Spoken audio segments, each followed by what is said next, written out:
Movimentos sociais, centrais sindicais e o PT estão realizando manifestação hoje em todo o Brasil contra o golpismo, contra qualquer movimento a favor do impeachment da presidente Dilma.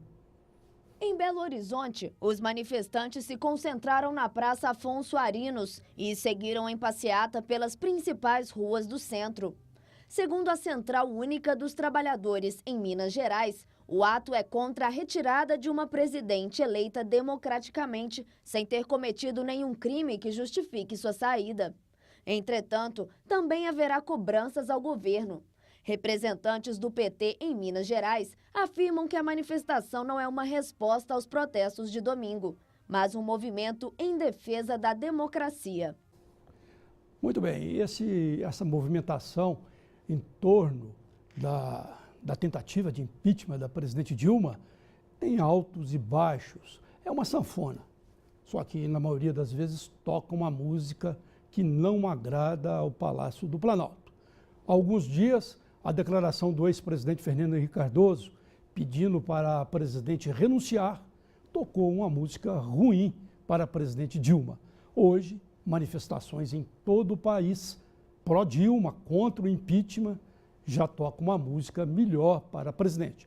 Mas o melhor que aconteceu foi o indiciamento pela Procuradoria-Geral da República do presidente da Câmara dos Deputados, Eduardo Cunha. Segundo o Procurador-Geral da República, ele terá de devolver 277 milhões de reais que teriam sido desviados da Petrobras, e também consta aí no meio uma multa. Ou seja, a situação hoje está um pouco melhor para a presidente Dilma, porque Eduardo Cunha é o que coordenava, o que mandava nas manifestações, de uma certa maneira, comandava, de uma certa maneira, as manifestações pelo impeachment da presidente Dilma. Os crimes cometidos por jovens no Estado têm chamado a atenção das autoridades. A média mensal de adolescentes cresceu 1,4% nos 6 primeiros meses de 2015, em comparação com a média dos 12 meses do ano passado. Levantamento do Tribunal de Justiça de Minas Gerais, com dados limitados a jovens infratores de Belo Horizonte, mostra que em 2014, o ato infracional mais cometido pelos 9.100 adolescentes apreendidos na capital foi o tráfico de drogas, com mais de 2.200 ocorrências. Em segundo lugar, aparece o roubo, seguido do uso de drogas, furto e lesão corporal, fechando os 5 principais crimes. Segundo a Secretaria de Estado de Defesa Social, o atual governo estadual recebeu o sistema socioeducativo com déficit de vagas e está retomando 4 obras de centros de internação, com capacidade de acolher 160 adolescentes nas cidades de Passos, Vespasiano e Tupaciguara. Em 11 de agosto, a lotação do sistema era de 1.899 internos, sendo que a capacidade é de 1.422 vagas.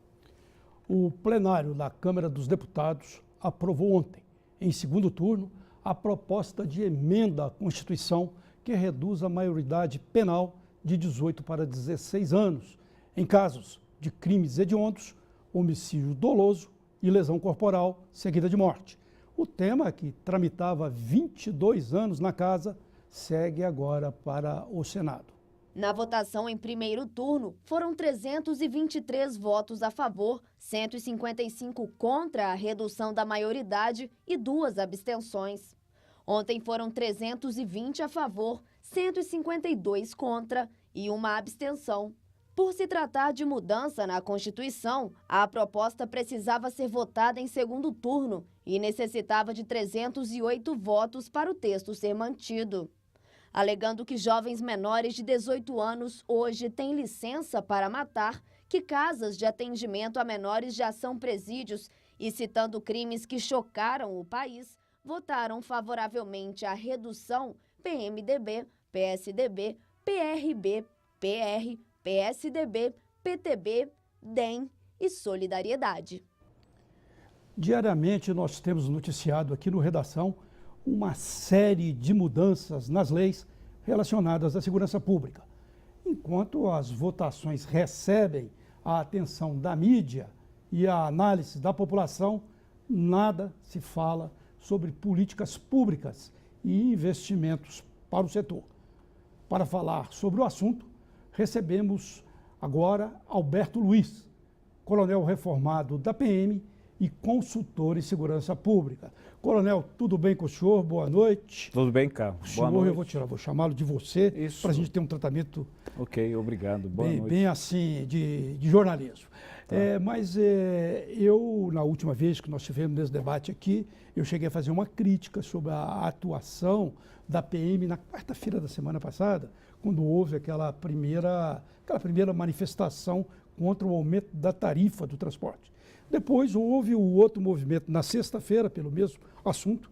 Domingo houve uma manifestação contra o governo federal e hoje tem manifestação a favor do governo federal. E melhorou muito a situação, a gente tem de registrar aqui. Não houve casos de violência, houve um entendimento entre a polícia, entre os manifestantes. Seguiu-se, como você falou da outra vez, o protocolo, né? Protocolo. A PM está lá para trabalhar, para dar segurança, os manifestantes, obviamente, para manifestar. Sim. Não precisa de atrito nem de violência.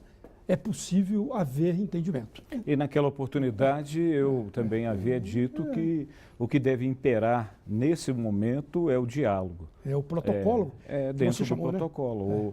O comandante do policiamento no local, ele estabelece alguns parâmetros, não proibição, porque a via pública, apesar de público, é necessário respeitar o direito de outras pessoas. Por exemplo, por ocasião daquela quarta-feira, né, onde houve um confronto, uma pessoa veio a falecer no interior de um coletivo porque estava sendo socorrido. E aí, quando buscaram o apoio de uma ambulância, ela não conseguiu passar. Então, veja bem, uma coisa que é defender o direito de um, prejudica o direito de outrem e, inclusive, a vida de terceiros. A polícia, ela quando age, é porque ela tem que estabelecer uma ordem, critérios, parâmetros dentro de uma cidade. Agora, excesso é como eu disse para você, a polícia também não admite em nenhuma das partes, tá? Se algum manifestante agredir um policial e ele, ao ser identificado, será preso, conduzido para a delegacia e o competente inquérito será estabelecido. Da mesma forma, o policial militar. A corregedoria é muito rígida e qualquer ato impensado, qualquer abuso é apurado, como nesse caso também vai ser avaliado, apurado. Vamos pode ter ficar certeza. no diálogo, como está acontecendo, que está melhor. É isso que é bom. É isso que é bom. É o que aconteceu no domingo, é o que aconteceu por ocasião do dia de hoje. E acho que agora também está acontecendo, né? Exatamente. Não vi nada. Mas eu só vejo com muita tristeza as manifestações, não porque eu não vejo que seja democrático, mas é porque é falta de política pública. Quando há ausência de alguma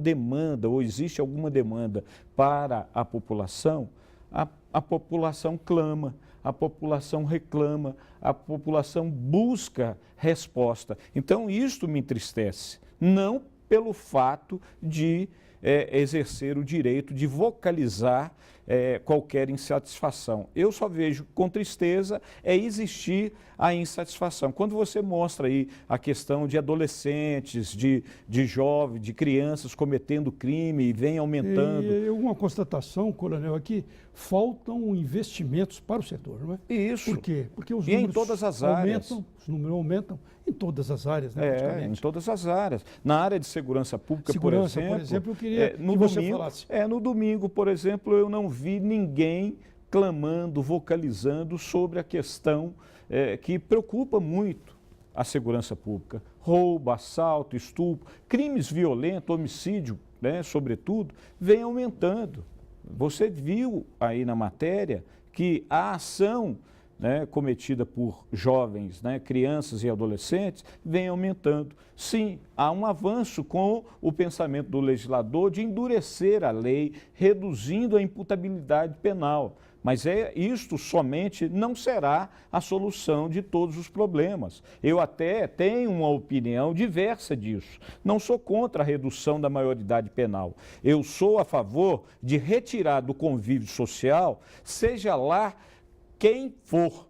Se tem 10 anos ou 100 anos, é perverso, é psicopata, comete qualquer crime, ele tem que ser punido, ele tem que ser retirado do convívio social. Se ele não foi socializado, ele deve ser socializado. Agora eu te pergunto, nós temos locais adequados para colocar esses adolescentes? Nós temos locais Nem adequados para colocar os condenados para os não adultos? existe. E aí, eu vou te falar, nós temos homicídios que levam 9 anos para serem processados. Então, o que impera no país? Falta de políticas públicas, falta de uma visão do legislador de que a impunidade está imperando. O que nós estamos vendo hoje? Um Estado anônimo. O que eu quero dizer? Há uma anomia social. Ninguém está acreditando mais nas instituições, nem aquelas que oferecem segurança pública, nem aquelas que oferecem educação, nem aquelas que oferecem saúde pública. Muito menos naqueles que são os gestores públicos. Isto é um grande problema para o nosso Estado. E aí, quando vamos para as ruas pedindo o impeachment, é um contrassentido realmente, porque o impedimento de um executivo, por exemplo, da presidenta, ela tem que cometer um crime no mandato dela. Então, isso tem que ser provado.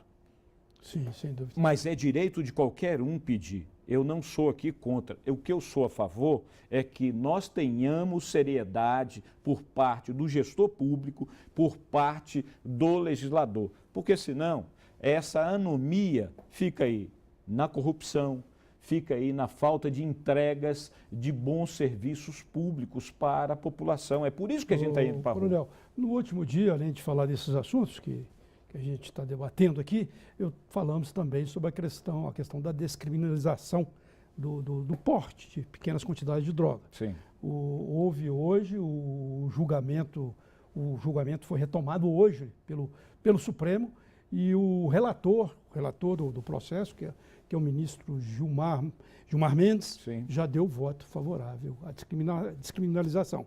Naturalmente, há ainda 10 outros votos, mas a tendência parece que é de seguir, a maioria seguir o voto do relator. E eu falava aqui daquela vez que eu não consumo drogas, eu sou do vinho, gosto do vinho, gosto quando é um prato nacional, prato brasileiro, de uma cachaça de boa qualidade. Bebo vinho, inclusive muito lá no Pizza Sur, que mando até um abraço para o Gustavo, que é o argentino, dono do Pizza Sur, e para a esposa dele, que é a brasileiríssima Beatriz. Só estou dando um abraço para os amigos para explicar que eu bebo bebo uma cachaçinha. Mas eu sou totalmente a favor da descriminalização. Por quê? Porque cada um tem o direito individual, o direito do indivíduo, portar lá 3 gramas, não sei se é 3, se é 4, se é 5, isso vai ser estabelecido, de droga, desde que não distribua a droga, não ofereça a menor, não fume ou use, né, perto de menor, naturalmente com várias outras alternativas. Nesse sentido, eu estou com o ex-presidente Fernando Henrique Cardoso, não concordo muito com outras posições dele, não, mas com essa eu assino, estou para a par do FHC, o ex-presidente do FHC. Queria a sua opinião. O Fernando Henrique Cardoso, ele pensa da seguinte forma, é necessário nós debatermos um pouco mais o assunto, é necessário nós avaliarmos, pois ele mesmo, o Fernando Henrique, que participa de um grupo global sobre a descriminalização da droga, principalmente a maconha, ele tem a opinião de que ela, inclusive, não é definitiva. Ele vê que, se for descriminalizar, é necessário que tenhamos condições de dar a esse que vai usar a droga, por exemplo, saúde pública.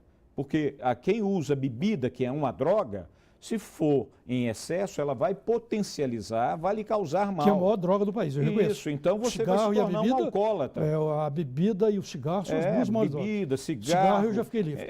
Então você vai se tornar um alcoólatra. Você precisa de socorro. Então o que o Fernando Henrique diz? Precisa controlar, precisa limitar, precisa monitorar e precisa dar ajuda a quem quer ser ajudado. Ele é a favor da E para descriminalização. terminar, eu digo para você, Holanda, o próprio Mujica, aqui no Uruguai, quando ele liberou, não é porque ele é a favor da discriminação. Murica.